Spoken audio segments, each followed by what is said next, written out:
Tenet was so bad, dude. It was so bad, dude. It was so bad. It's just like, I feel like Christopher Nolan fans are like, dude, Memento was so good. Let's just ride it. Like, it'll be good again. I promise. It'll be good again. Just like how Memento made me feel. You know what I mean? Inception was all right. Inception was good. But Tenet was so bad. Oh my God. It was so bad. Tenet was the opposite of Dunkirk for me, because Dunkirk broke my ears after I watched it in the movie theater, because it was so fucking loud, and then I couldn't hear anything in Tenet because I no longer have the capacity to hear anymore. So Tenet had like incredibly loud moments with like incredibly low audio. So much so that I thought it was like a joke. Like I thought my TV broke or something. Please take this L because Tenet was fire. Okay, we gotta see this. The structure of the vaults is to make the vault a separate structure within the others. Damage to one structure won't compromise the other.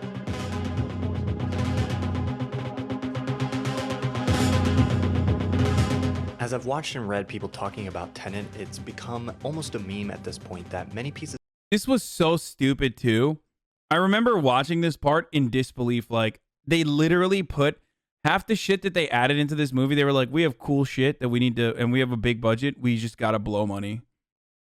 Like, of dialogue this part is so dumb. Are difficult to hear or almost completely unintelligible. Well, we better put it out the hole before the bomb goes off, eh?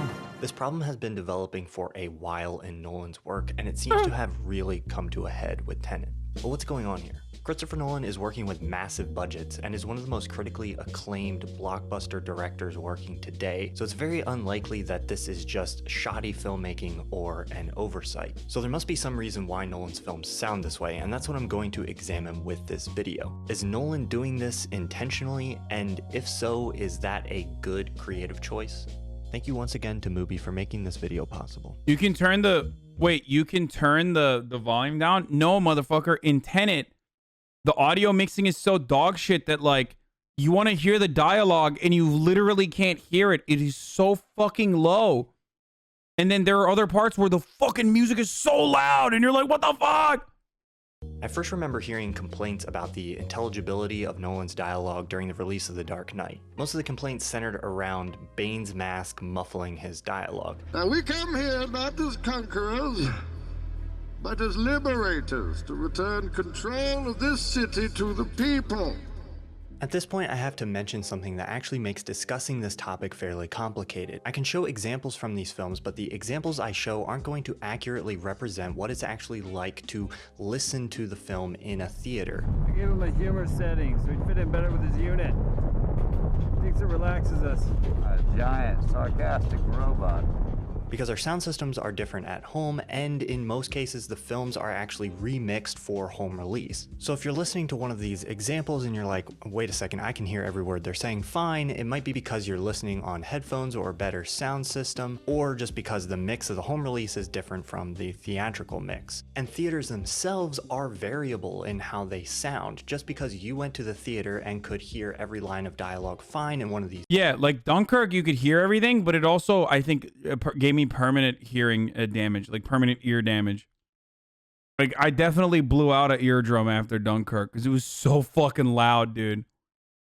Movies doesn't mean that if you went to another theater, it's a great movie, you would though. hear the same thing, but I'll talk more about that later. For The Dark Knight Rises, while the Bane thing was annoying to a lot of people, it didn't seem to really detract from the movie too much. If anything, people disliked it for other reasons. But the complaints resurfaced with Nolan's next film, Interstellar. This time, the complaints were louder and more common, and people felt like they were missing key pieces of dialogue. Keep that aim right at me. Ranger 2, inches. 1 on mark. 3, 2. There were some complaints about the dialogue in Dunkirk, I'm on him, bail out. but it's not a very dialogue-heavy film, and so again, it didn't seem to be a big problem. But then, last year, Tenet hit, and rather than improving, the problems seemed to have escalated. At this point, it seems like even some people who were fans of the I'm a fan of the Nolan, the Nolan color palette, I guess. I don't know how else to describe it though. I like that.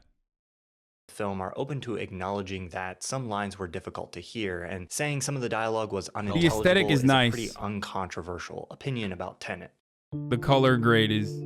What's going on here? Why is this happening? Well, I think there are two key things that are contributing to this problem. After Interstellar, the complaints about the dialogue were so numerous that Nolan directly addressed the issue in an interview with Hollywood Reporter. We made carefully considered creative decisions. There are particular moments in this film where I decided to use dialogue as a sound effect. So sometimes it's mixed slightly underneath the other sound effects or in the other sound effects to emphasize how loud the surrounding noise is. It's not that nobody has ever done these things before, but it's a little unconventional for a Hollywood movie. This scene from On the Waterfront is a great example of the kind of technique that Nolan is talking about. Honest to God,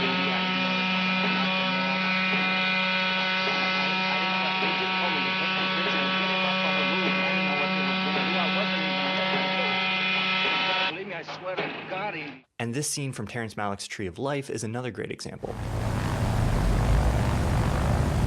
Okay, guys. That's like... Okay, those are unique scenes. That's supposed to emphasize how loud it is, not the entire fucking movie, dude. Like, it's a little different when it's happening throughout the entire fucking movie. Okay? Like the gimmick is to emphasize how loud it is. If the other characters are not responding to how loud it is and having a normal conversation, then you are the one who is not hearing the fucking conversation. They are. They're having a normal conversation. They're like, yeah. Like, oh, isn't it crazy? Like, oh, okay. It's not a fucking creative decision at that point, dude. That's bullshit. 6 months. In both cases, the filmmakers clearly feel like the image, sound effects, and facial performance are more important. Also, the other part about it is that the other part that is like stupid is that in Dunkirk, it is the fucking loud noise in the background, right? But in Tenet, it's the soundtrack. So what's up? Like half the time, it's literally the soundtrack that's it's muffling the voices. So are you supposed to? Are other characters hearing the soundtrack? There's music going on in the background, like the score. Than hearing the lines of dialogue. And they're emphasizing those elements by taking away the audience's... The funniest part is the fucking music is great in Tenet. Probably the best part of the entire movie. Ability to hear what's being said. Nolan is clearly trying to use this technique literally in several great places in Interstellar, like this one. Well, this little maneuver is gonna cost us 51 years. You don't sound so bad for pushing 120. I don't agree with the idea that you can only achieve clarity through dialogue. Clarity of story, clarity of emotions. I try to achieve that in a very layered way using all the different things at my disposal. Picture and sound. In theory, I think this is a totally valid technique. For example, if I turn up the music, it emphasizes how loud it is. In sound design, you're dealing with two things: the actual intensity of the sound and the intensity of a specific sound relative to the other sounds in the mix. By drowning a sound we're used to being able to hear out with another, it implies an intensity to the second sound that may not be there naturally. When I watched Interstellar, I saw it in 70mm IMAX. That will be an important detail later. But when I saw complaints about the sound afterwards, I was confused. I didn't really understand what people were complaining about. Yes, I had difficulty hearing a few lines, but like Nolan pointed out, I assumed it was intentional and that those lines weren't important. Thanks. Please note that all of our sound equipment is functioning properly. Christopher Nolan makes the soundtrack with an emphasis on the music. This is how it's intended to sound. At the time Interstellar came out, I pretty much accepted this explanation. But Tenet was a different story. For scenes like this, where you can't hear some of the dialogue, That's weird. what you can't hear isn't really important. This is clearly Nolan intentionally obscuring the dialogue. Nolan is playing with sound in an interesting way in this scene, bringing the vocals of the Freeport attendant to the surface only when he's really giving a key piece of information. From their private planes, of course. And to be honest, I get what he's trying to do here and I kind of like it. But that explanation doesn't account for a scene like this. Got that shop, you bought an intelligence agent. Here, the dialogue is pretty important exposition, and when I listen at home with headphones on, I can make out what they're saying. But when I saw this scene was dog shit for the sound mixing, but it was also dog shit in general. I'm telling you, they were just like, all right, bruv, we got fucking catamarans, right? It's sick, right? They look fucking cool, yeah? All right, let's put a fucking scene in it with catamarans, bruv. That's it. in theater, I could barely understand a word of what they were saying. Just literally, the movie's already long as it is. You did not have to have this. You did not have to have any of this in the scene. And that brings us to the second component of this issue. Can I recommend a tailor? I'll manage. You British don't have a monopoly on snobbery, you know. Well, not a monopoly, more of a controlling interest. When it comes to picture and sound, not all theaters are created equal. Some theaters have much higher quality, top-of-the-line sound systems. And on top of that, how good the sound is in an individual theater depends on how well-aligned and calibrated the sound system is. In an interview with IndieWire, Nolan said this: "We made the decision a couple films ago that we weren't going to mix for substandard theaters. We're mixing for well-aligned, great..." Oh my God, dude. Everyone that defends Christopher Nolan is so whack. Oh my God. Oh God, it's so bad. Theaters. So when filmmakers are mixing the sound of a film, they make decisions based on how they want the film to sound creatively, but they also have to make decisions based on maintaining clarity across a variety of different quality levels in theaters. Nolan, however, is saying that he's focusing solely on crafting the experience for top-of-the-line theaters. So a line like this, "Well, we better put it out the hole before the bomb goes off, eh?" might be inaudible in a poorly aligned theater, not because Christopher Nolan doesn't want you to hear the line, but because he's only paying attention to whether or not that line is clear in a well-calibrated, well-aligned, top-of-the-line theater. So every time he's pushing the intelligibility of the audio to its edges, he risks losing clarity in all of the theaters that aren't perfectly aligned. When I saw Interstellar, I saw it... Guys, Tenet was made to be confusing, okay? That's why the audio needs to be unintelligible. There you go. That's the take. So you make it even harder to fucking comprehend what's going on, okay? That's it. So that all fucking Christopher Nolan fans can turn around and be like, you simpleton, you simply do not understand. Tenet was actually a masterpiece, and you don't understand how, because your tiny brain can't comprehend. In 70mm That's it. IMAX. That's why. So I got to see and hear the film the way Christopher Nolan intended. But when I saw Tenet, I saw it at a lower end local theater whose projection and sound quality are subpar even compared to other smaller theaters. And watching Tenet, I really had a hard time understanding a lot of the dialogue. You first. So what's the solution here? Is Nolan making a valid creative choice, or does he need to change his ways? Making the choice to make some dialogue unintelligible is a valid creative technique that any filmmaker is welcome to use, but a filmmaker declaring their intent and the audience perceiving the intended effect are two different things. I'm not saying the audience is always right, but if a large portion of your audience is repeatedly misunderstanding your creative intent, you might want to re-examine how you're using that technique. If audience members are confused about whether or not they're supposed to be able to hear a line of dialogue, they'll be thinking about that and not about the effect Nolan is trying to get across. Basically, how intense the emotion or sound is in that scene. One of the big differences between the On the Waterfront clip and some of the places where Nolan is using this technique is that in On the Waterfront, it's very clear we're not supposed to be able to hear this line. And because of the way the story is constructed, we already kind of know what he's saying.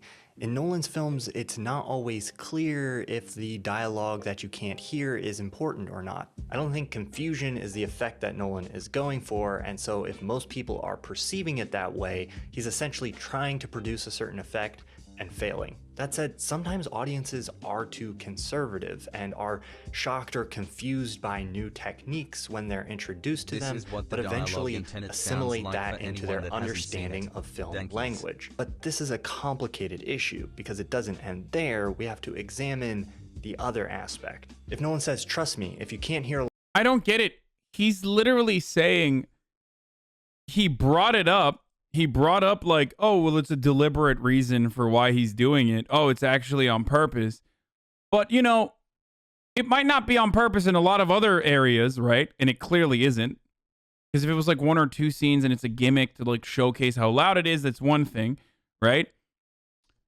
But then he doesn't rail on him enough. You know what I mean? He's not like really criticizing him. He's like too timid and too worried to criticize the creative liberties, I guess, Christopher Nolan is taking. Has hug. The line of dialogue is because I intend for you not to hear it, and then turns around and mixes his films in such a way that in a lot of theaters you can't even hear the dialogue he. Okay, I'm going to ban you for should I do 1 week or 1 day? This guy has not stopped saying it's pronounced Tenetus. Like literally, how long? Let's see how many. If it's more than 7 times he pronounced. Okay. What are we thinking, boys? What should I do here? Okay, I'll do 1 hour. I feel bad. For you to hear. Audiences are going to lose trust in his creative voice. I didn't get to see Tenet in IMAX, so it's hard for me to know if it was actually any clearer in a better aligned, higher end theater. But it seems to me that Nolan is alienating a large portion of his audience in order to make the experience as good as possible for a very small group of people. The crazy irony is that in my video about Tenet, I argue that Christopher Nolan has a big problem with exposition. And when I watched Tenet in theaters, because I couldn't hear a lot of the dialogue, I missed a lot of the exposition, and I almost enjoyed the film more than when I watched it at home and could turn subtitles on and could read every word, because in my opinion, a lot of the exposition actually hurts the experience of the movie. But even though those lines may not truly be necessary, Nolan has no ability to write character. He's clearly shown how bad he is at it from Interstellar. He uses gimmicks like this to distract from this. That's why Dunkirk is good. He never has to actually deal with character. What do you mean? I'm sorry, sir. Did you notice that the character in question has a family? Yes. How do you deal with that? I'm just saying. The characters, they have children. There is a female love interest that will have a child, or the character will have a child himself personally. So very clearly, that's a lot of depth, okay? Always, okay? Always and forever. How do you deal with that? That's called depth, sweaty, okay? 6 months. I'm just saying.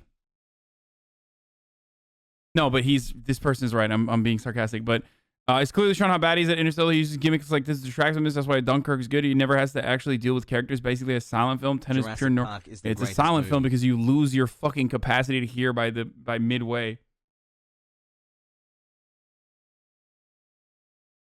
if you feel like you're supposed to be able to hear them and you can't, it makes watching the film a little bit uncomfortable. And I'm generally a fan of filmmakers pushing boundaries artistically, but if the way they're going about pushing those boundaries causes the audience to reject that technique instead of broadening their view of what is valid as a part of film language, then it feels counterproductive. It's easy to give supremacy to the artistic vision of the filmmaker, but sometimes artists, even successful ones, make bad creative choices. Ultimately, it's Nolan's right to make the creative decisions that he wants to make, and it's the audience's right to stop seeing his films if they're bothered by them. And it's the critic and everyone's right to discuss what makes for a good and bad experience watching a film, as we all collectively bargain about what makes a good film. I doubt Nolan will change his ways, and in the book, The Nolan Variations, he makes this comment. I actually got calls from other filmmakers who would say, I just saw your film and the dialogue is inaudible. Well, I love that Nolan is trying to push the boundaries. Dude, I love that, dude. I love that. What are you doing, bro? I couldn't hear the fucking movie. Of what's possible with sound, and I think it works in some cases. I think it's probably time he took a note from his peers. Mubi is a hand-curated online streaming platform that has an excellent selection of movies. Werner Herzog. Not gonna lie, I can't even look at the stream when the guy's on screen. I can't stop looking at his teeth. Yep. You just know that it was Tarantino.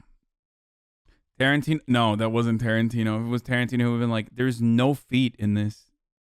How do you go about making an entire movie and not have beat exposition peppered in at numerous ridiculous points? What the fuck are you doing? Just don't even make movies at that point.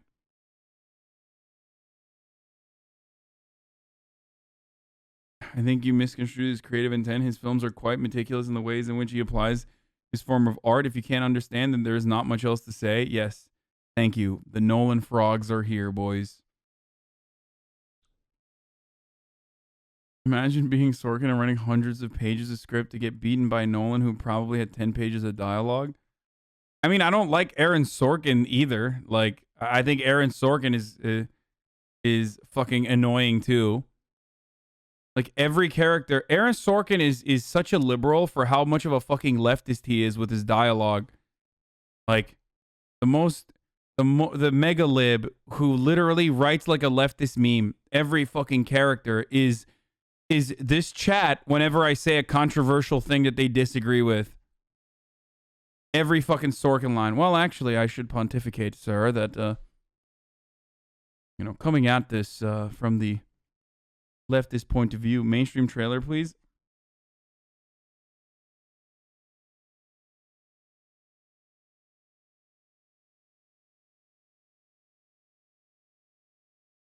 Sorkin's characters do not talk like believable human beings. Yes. I fully believe, literal Neanderthal take, go back to GTA. Yeah. I fully believe that Aaron Sorkin is personally responsible for how liberal everyone is with West Wing. Actually, Nolan makes even more leftist movies since his audio blasts your right ear into complete uselessness.